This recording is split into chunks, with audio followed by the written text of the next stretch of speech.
Alright, what I have for you for today is nothing but amazing. Look at this, I just found it recently. If you go to your battle report and you see like the time where you played it, yeah, you can see the mouse, it's nice. If you go to the battle report and you see the different sections that you have there, once you click through all the shards that you earn and you finally get there, I don't know why you can't skip those, and you get to the analysis, you can get to matches. And if you go to the matches, you have custom sized columns, I don't know how to pronounce this. Doesn't matter. And I just choose a couple of them that I think are like interesting to see, and I want to show you something. Right now the games are sorted to like my last like my prior games, just in like the order of like the date. And right now we have like different sections. We have the kills, deaths, last hits, gold per minute, XP per minute, enemy tier 1 tower destroyed, friendly tier 1 tower destroyed, hero damage, tower damage, enemy Roshan killed, friendly Roshan kills. Those are some things you want to look at.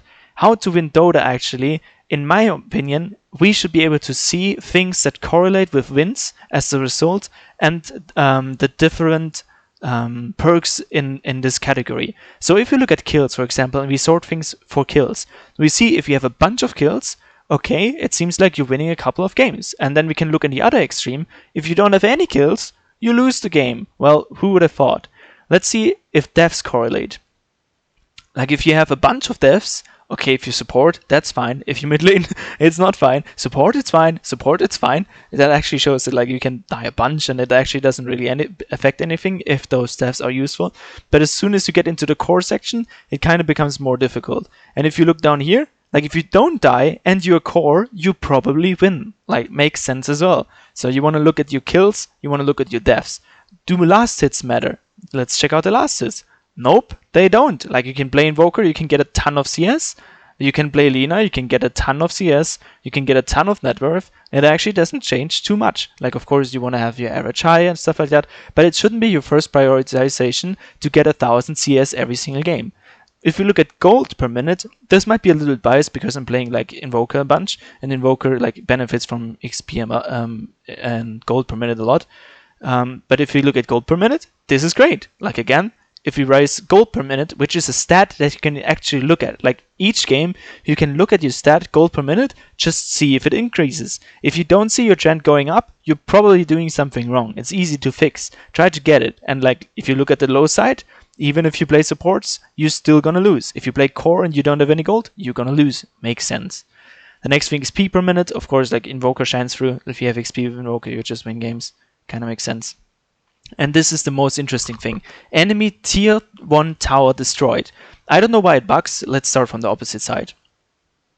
Like if you don't destroy the enemy tier 1 tower in like 30 minutes, it's difficult to win. There are some wins. I don't know exactly what that is, but I bet if we would have a more or like a bigger data size, then we could have seen that it's worse. It's just getting worse. Like if you don't destroy the enemy tier 1 mid, it's just difficult. But look at this. I don't know why it cuts, by the way. But you have 10 minutes and everything below 10 minutes is just shown as 0. But those are everything below 10 minutes. If you take the tier 1 mid tower under 10 minutes, you just win games. And I just coached the support on Shadow Shaman, and he got ulti, he went mid lane, he destroyed the mid tower, he did the same thing with the tier 1 top tower, and he just won the game, even though he really lost his laning stage. So prioritize taking towers, and this goes for the mid lane as well. Like you can rotate a bunch and shit, but the most guaranteed way, as far as I can tell, to win Dota is to actually get the objectives. So pick heroes that enable you to do that, and this can be Jack hero, this can be Shadow Shaman on the support side, this can be any offlaner. You just walk there, you press Mars Arena, you take a tower. It's super easy, just do it. And then if we turn it around, if you manage what is this? Friendly tier 1 tower destroyed. Like if people destroy you tier 1, look how one-sided this is. This is every single game that people took the tier 1 tower before minute 10. And look at this. I don't know why this is still bugged though, but I hope they're gonna fix it. But look at this. Every single game is lost. And if you look at the other extreme, let's see. Okay, some wins, some loses, some wins, some loses. But in general, we can see that it's beneficial to keep your towers. Who would have thought?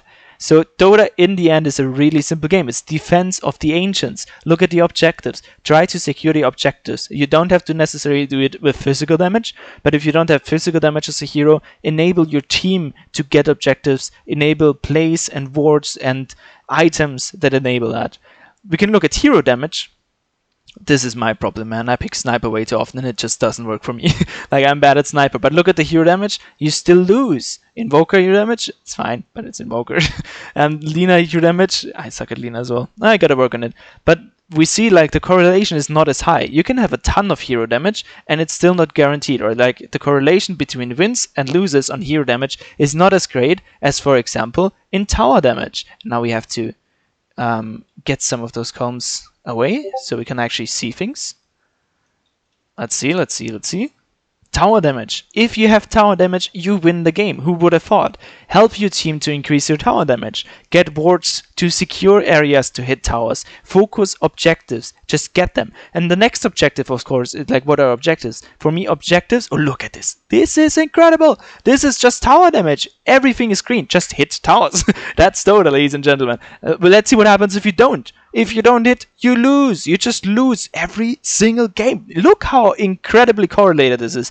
This is why, hands down, tower damage is the single item, the single thing I would look at, especially if you're a core. You just want to increase your tower damage, and then you're gonna realize, well, I can just walk up there and hit it. Well, if you're Jakiro, you can. You just die 15 times and you go. But if you carry, buy items that enable you to push waves, that enable you to sustain, and that enable you to take towers. Don't get like crazy on all the magical Dagon burst whatever things. Just push towers. Super easy.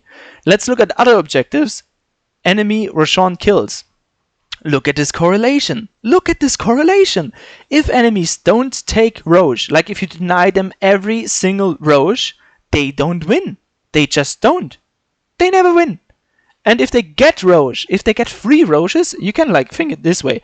If the enemy manages to get free Roches, your game is over. This is, look at the correlation. It's just amazing. It's super amazing to see. And then of course it should be like just vice versa. Like if you take Roche a couple of times, then it kind of should be fine. And let's see what else we got. We got the tower destroyed and daytime. Okay, that's it already. So for me, the single most important, I want to single this out again. It's not hero damage, it's not the last hit, it's not the denies as well. Let's look at denies real quick. If you get a bunch of denies, that's great. But look at the correlation, it's kind of mixed. And yeah, we expect something like this. Even here, like you can win, you can lose, whatever. Of course the support, like my denies are not as high, but does it mean that we're going to lose more? Nah, but it actually shows me that I can work on it. Like if I see me playing Jakiro and I have 0 denies, that shouldn't happen. That shouldn't happen as well. But the most important thing I think I can take out of it is just the tower damage. Look how easy it is. Look at the tower damage. Look at the tower damage.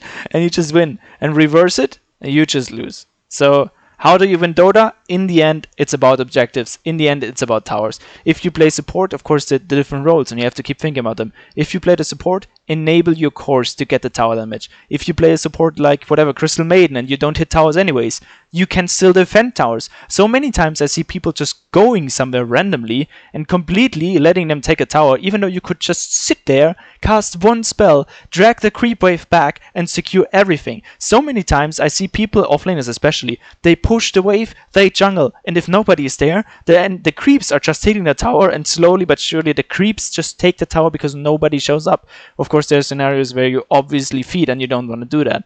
But in general, be brave, defend towers, especially if it's your mid tower. If it's your mid tier 1 or tier 2, you want to hold that man. The probability of you winning if you lose it decreases significantly. And on the other hand, build some shit that takes towers. Like if I'm playing with friends in old pick or smurfing games or whatever, or coaching people, and I have to win games reliably, I pick heroes that I know how to play and I build them to get tower damage. So many games, especially even on 6k, even on 5 to 6k, where I'm stuck right now, I'm working on it. Basically, you can build items that enable you to push towers. And even as an invoker, I see myself buying like an armor item. You want to get the plate mail with P, not the blade mail. It's a, I don't know, that item. Nobody uses it anyway. I don't see it. You can use the plate mail and then build it either into Shivas or, for example, into Sulkaras. And if you don't have an Sulkaras and you don't have people who push towers, just take the Sulkaras. The towers are gonna melt. You can split push. You can actually do something. And this is how you get crazy numbers on tower damage. And this is, in the end, again, how you win games. Of course, like there's a degree because you don't want to just feed and throw yourself into it. But if you're into throwing yourself into it, just pick Jakiro. Run down every single lane. Push the tower, look, 14k tower damage. You just run, it doesn't matter if you die. You die 2 times for a tower, we take it. It doesn't matter. So yeah, focus on the towers, see how you can get the objectives. Be disciplined about objectives. Don't think that you have to kill every single guy to get an objective. Many times you just walk up there. As Shadow Shaman, you just press the ulti. As a Draw Ranger, you just hit it a couple times. Maybe you even just push out the creep wave and you go again. Oftentimes that's enough information. Creeps out wards and creeps out tower damage. Just increase your potential to push. And yeah, you should go up. So I think in total, look at gold per minute and look at tower damage, increase those numbers, and you can see them every single game. You don't need Dota Plus for this. You just increase numbers on those metrics and you're gonna gain wins. Don't think about what your teammates did, what everybody else did, how your day was before it, how it was at school, how it was at work. Ignore everything. Look at the statistics and see what's happening and how you can actually improve in the game. Alright, I hope this helped. Good luck, have fun in the game.